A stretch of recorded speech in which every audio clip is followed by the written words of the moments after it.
Bonsoir à tous. Merci de vous abonner à notre page ou bien de liker afin de nous encourager à continuer pour vous. Aujourd'hui, nous allons voir ces croyances qui font le succès ou l'échec d'une entreprise. Qu'est-ce qui distingue vraiment les entreprises les plus performantes des autres? Contrairement à ce qu'on pourrait penser, ce ne sont pas seulement leurs produits, leurs services, leurs ressources et compétences ou leur culture. Ce sont surtout leurs croyances.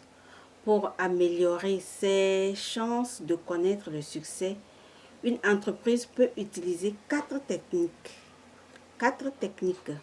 La première, c'est la découverte. Elle consiste à quoi? Elle consiste à développer une croyance peu partagée et vraie. En 1995, Metro a lancé le premier quotidien gratuit en Suède. La croyance selon laquelle il est possible d'être rentable en se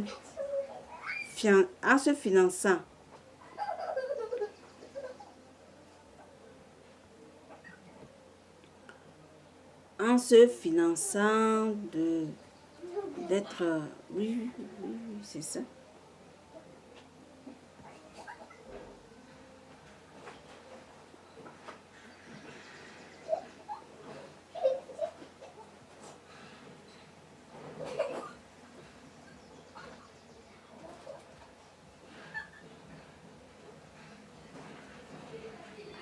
Bon, je disais que Metro a lancé le premier quotidien gratuit en Suède.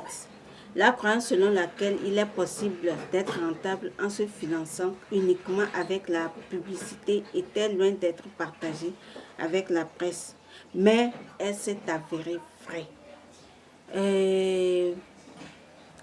Le rejet, deuxième croyance, le rejet, il consiste à écarter une croyance peu partagée mais fausse.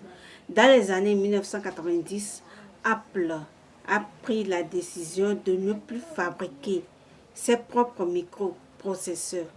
Jusqu'à cette époque, les dirigeants d'Apple étaient persuadés que le succès passait par l'intégration de la totalité de la chaîne de valeur. Cette croyance, bien que fausse, était loin d'être partagée par les concurrents d'Apple. En s'en débarrassant, l'entreprise américaine a sensiblement amélioré sa performance. La troisième croyance, c'est la neutralisation, qui consiste à s'approprier une croyance largement répandue et vraie. General Electric a été la première entreprise à prendre en charge la maintenance des moteurs d'avion de ses clients. Ses concurrents, comme Rolls-Royce, ont rapidement mis en place une solution similaire.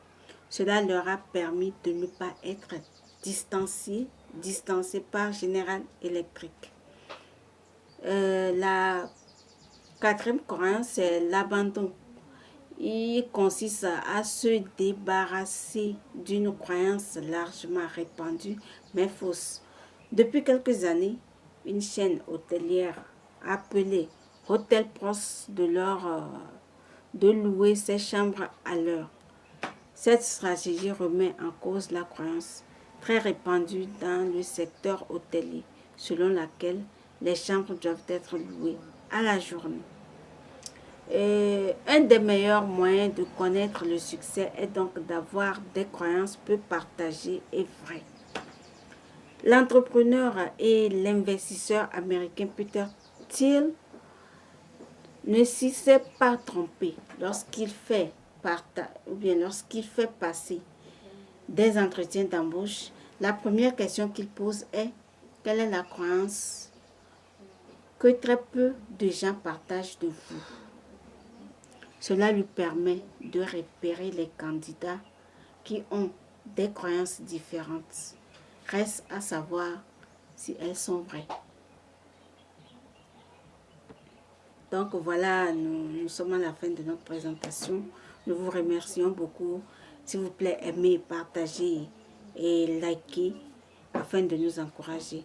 Merci, bye bye et à plus.